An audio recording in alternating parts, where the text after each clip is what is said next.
Hey there, Jaxflats. So you want some help looking at your black box logs and to see if there's any issues that need sorted out with your quad. So let's take a look.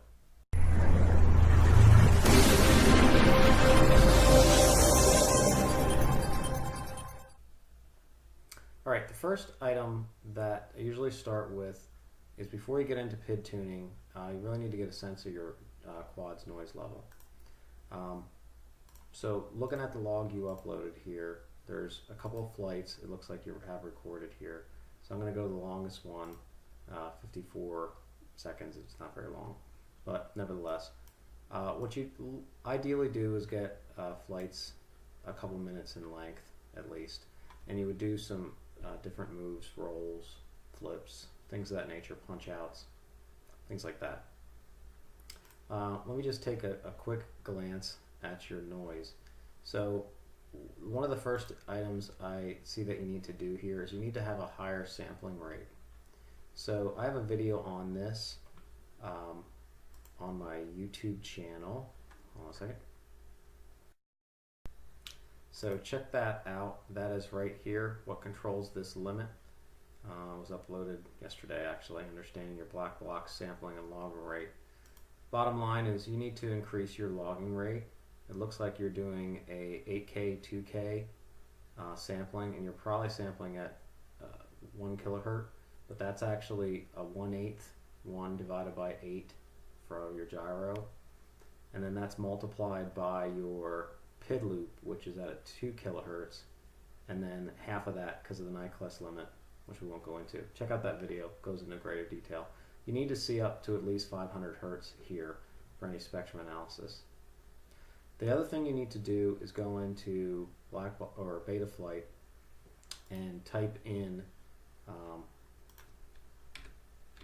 your debug mode to set it to notch. So before I show you what you need to type, it's important to understand, and I generated this a while ago, how the filtering works. Your gyroscope reads data, but it reads all kinds of vibrations. These are the different debug modes that you can see, the raw noise of your gyroscope. And then the first filter is your dynamic notch filter. The second is static notch filters. Then it goes through your gyro low pass, then into the PID loop, and then there's some D-term filters. Right now in your log, so let's look at that. If I go into your header file here, you can see these filters right here. They're all turned on, well, except for the dynamic filter. So go ahead and turn that on. You want to have, that's a great filter. You want to have that on. You can see it's the first pass filter. And you want to also, I would recommend turning these static notch filters off. So in Betaflight, there's a, and I can plug in here real quick. Alright, so in Betaflight, you go to the filter settings, and right here you can turn off these two notch filters, or these, static notch filters. I leave the D term on for now, leave that alone, and then you'd hit save before you exit this screen.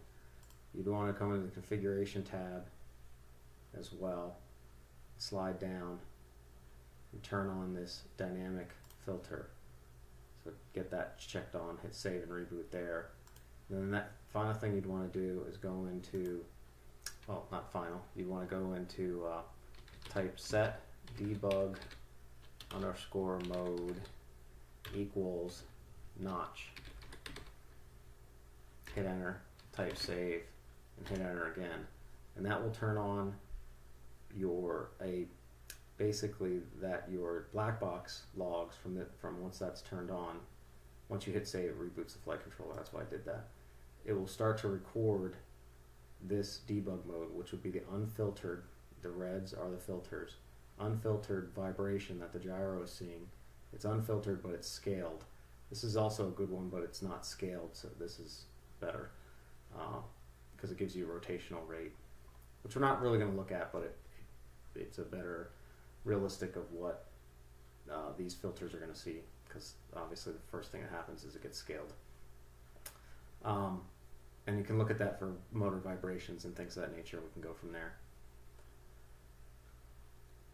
After that, you still want to go in your black box, watch that other video. You're probably going to need to sample at 2 kilohertz or higher. I would guess, since I have this one set to 8K, 2K, now this is set to 4K, 8K, or 4K. You have yours set to 4K, 2K, or 8K, 2K. I don't know. Hopefully you can save at a higher frequency. Another thing you could try to do too is, you know, is there a reason your gyro loop is so low? It's probably because you're running one shot 125, I would guess.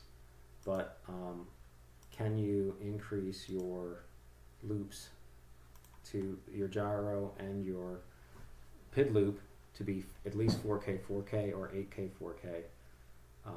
What you want to do down here is don't have a higher CPU load than, I don't know, 30-40%. So get these as high as you can, but don't exceed 30 or 40% down here. If you exceed 50%, you can't even arm. So you definitely will get too high there. So with that, if you want to record some new logs and get that submitted, we can look at the base motor noise. To me, that's stage 1. You get a handle on what noise the quad is seeing. Stage 2 for tuning is trying to eliminate as much filtering as possible. Some other things we can look at after we can look at the base noise level is, can we change this from biquad to PT1, which has less latency, and can we turn off the D-term filter?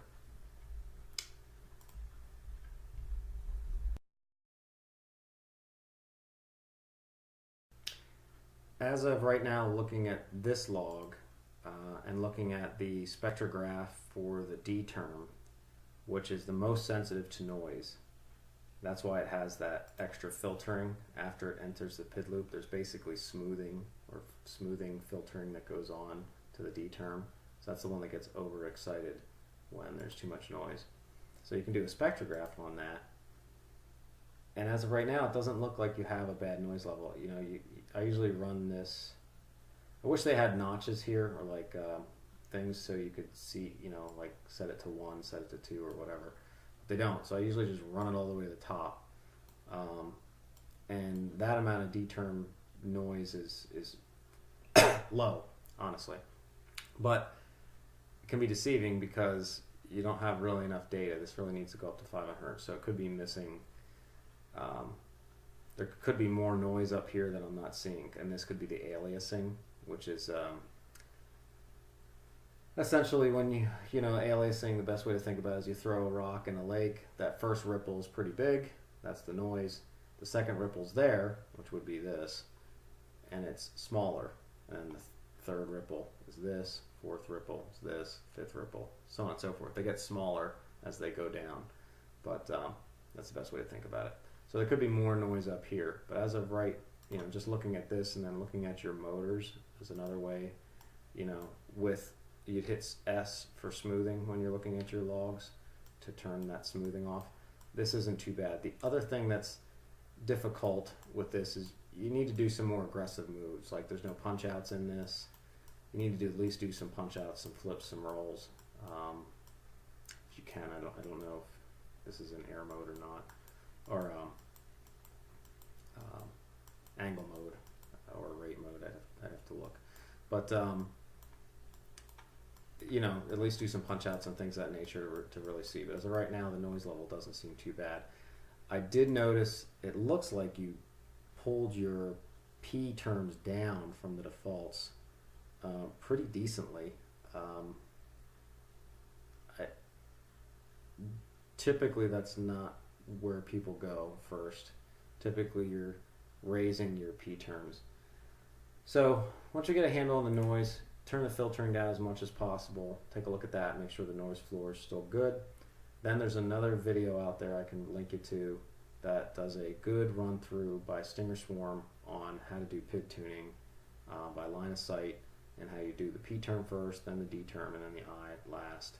And then we can also look at anti-gravity gain, which is basically after you get all the PIDS all set up to do the I term, instead of adjusting I up, you look at doing punch outs, and if the nose dips or moves at all, like you're looking through the camera and the nose of the quad moves as you're doing punch outs back to back, you can increase anti-gravity gain to 2 or 3, somewhere in there. Some people even go higher, and then you'll see that stop. What that does is that's a multiplier. So when you do a punch out now, it takes the I term, multiplies it by 1, so it's the same thing. But if you do 2, when you do a punch out, it actually doubles the I term, and it makes the craft stiffer during a punch out. That's when it needs to be stiffer. So that's the next thing. And then if you see drift while you're not doing a punch out, that's where then you'd increase I term by itself. So hopefully this helps give you some guidance, some start, and upload the stuff and along the way here to the forum, and then see what I can do to help out as much as I can. Thanks.